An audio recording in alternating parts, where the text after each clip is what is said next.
Salut tout le monde! Aujourd'hui, on embarque pour un voyage intérieur, à la découverte du stoïcisme.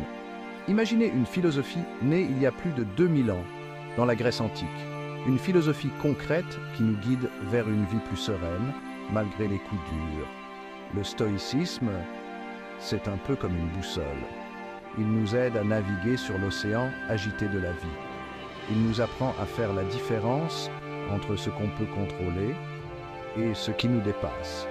Imaginez un instant, le vent se lève, la mer se déchaîne, un marin expérimenté ne va pas essayer de contrôler la tempête, il ajuste ses voiles, adapte sa navigation. C'est ça, l'essence du stoïcisme. Le but ultime, atteindre la tranquillité de l'âme, l'ataraxie. Comment? En cultivant la sagesse intérieure, en acceptant ce que la vie nous réserve et en agissant sur ce qu'on peut changer. Au cœur du stoïcisme, il y a cette idée forte. Le bonheur ne dépend pas des choses extérieures, mais de notre état d'esprit. C'est en nous-mêmes, au fond de nous, que se trouve la source de la sérénité. Les stoïciens le disaient déjà. On ne peut pas toujours contrôler ce qui nous arrive, mais on a le pouvoir de choisir comment on réagit. C'est cette liberté intérieure qui nous permet de traverser les épreuves de la vie avec courage et résilience. La sagesse stoïcienne, c'est un apprentissage de tous les jours. Il s'agit de cultiver la lucidité, la tempérance, le courage et la justice. Ce sont ces qualités qui nous permettent de vivre en harmonie avec la nature et d'atteindre la paix intérieure. L'acceptation est un pilier central du stoïcisme. Accepter, ce n'est pas se résigner, ni subir sans rien dire. C'est plutôt accueillir ce qui est, sans juger ni résister. C'est faire la paix avec la réalité, même si elle ne correspond pas à nos désirs. Imaginez, vous perdez un objet qui comptait beaucoup pour vous. Vous pouvez choisir de vous plaindre, de vous en vouloir ou d'en vouloir au destin. Ou alors, vous pouvez accepter cette perte en reconnaissant que l'attachement aux choses matérielles est source de souffrance. Lâcher prise, c'est libérateur. Ça nous permet de nous concentrer sur ce qui compte vraiment, notre attitude, nos actions et notre capacité à aimer et à apprécier chaque instant. Les stoïciens ont développé un concept fondamental, la dichotomie du contrôle. Ils divisent le monde en deux, ce qui dépend de nous et ce qui ne dépend pas de nous. Nos pensées, nos jugements, nos envies, nos actions, voilà ce qu'on contrôle. Le reste, le corps, les possessions, la réussite, la réputation, les événements extérieurs, tout ça nous échappe. Le stoïcisme nous invite à concentrer notre énergie sur ce qu'on peut contrôler, nos pensées, nos actions, notre attitude. En se focalisant sur l'interne, on gagne en sérénité et en liberté. On devient les artisans de notre propre bonheur. Cinquième étape, le stoïcisme en action. Technique pour une vie épanouie. Le stoïcisme, ce n'est pas qu'une théorie abstraite. C'est une philosophie concrète qui propose des exercices pour mieux vivre au quotidien. Parmi ces techniques, on peut citer la méditation stoïcienne, qui consiste à visualiser des événements négatifs pour mieux s'y préparer mentalement. On peut également parler de la pratique de la gratitude, qui nous invite à apprécier les bonnes choses de la vie, même les plus simples. Le stoïcisme, c'est aussi l'importance de vivre en accord avec la nature, de cultiver la simplicité, la tempérance et l'altruisme. C'est se rappeler qu'on fait partie d'un tout plus grand que nous. Sixième étape, pensée stoïcienne, l'héritage des sages.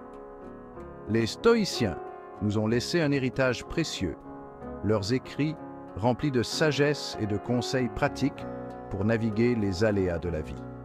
Sénèque, philosophe romain et figure emblématique du stoïcisme, nous rappelle l'importance de vivre pleinement le moment présent. Ce n'est pas que nous ayons peu de temps à vivre, mais que nous en perdons beaucoup. Marc Aurèle, empereur romain et philosophe stoïcien, nous invite à la réflexion et à la maîtrise de soi. Commence chaque jour par te dire Aujourd'hui, je vais rencontrer un importun, un ingrat, un violent, un jaloux, un égoïste. Ces citations intemporelles nous rappellent que les défis de la vie sont universels et que la sagesse stoïcienne est toujours d'actualité.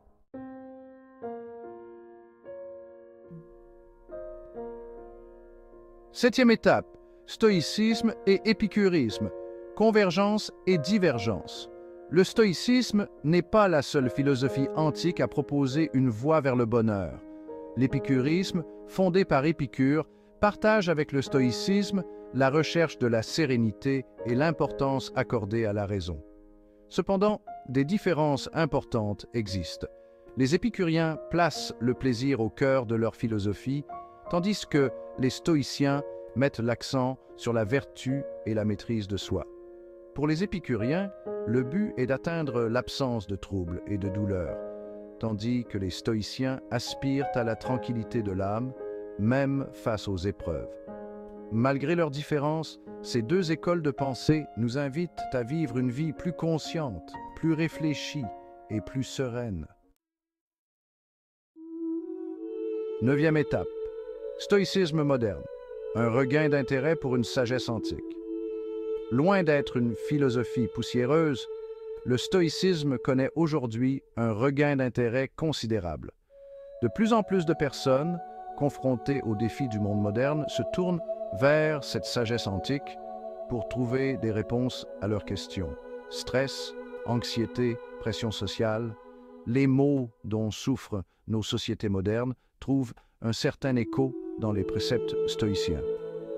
La recherche de sens, la quête de bonheur intérieur, la volonté de vivre une vie plus authentique, autant de thèmes qui font écho à la philosophie stoïcienne.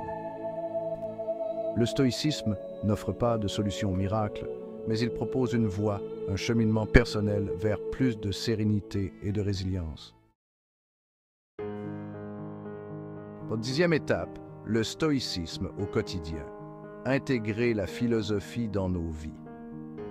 Intégrer le stoïcisme dans notre quotidien, c'est possible, progressivement, par petites touches. Commencer sa journée par un moment de réflexion, se remémorer les préceptes stoïciens face aux difficultés, pratiquer la gratitude. Autant de gestes simples qui peuvent transformer notre rapport au monde. L'important, ce n'est pas de devenir un stoïcien parfait du jour au lendemain, mais plutôt d'intégrer progressivement les principes de cette philosophie dans notre vie, à notre rythme. Le stoïcisme, c'est un voyage, une exploration intérieure qui dure toute la vie. Onzième étape, conclusion. Le stoïcisme, une quête de force intérieure. Le stoïcisme, c'est bien plus qu'une simple philosophie. C'est une philosophie de vie, une quête de sagesse et de force intérieure. C'est apprendre à naviguer les aléas de la vie avec courage, résilience et sérénité. En ces temps incertains, le stoïcisme nous rappelle que le bonheur ne dépend pas des circonstances extérieures, mais de notre état d'esprit. Il nous invite à cultiver la sagesse intérieure, à accepter ce qui nous dépasse et à agir sur ce qu'on peut changer. Alors, prêt à embarquer pour un voyage intérieur à la découverte du stoïcisme ?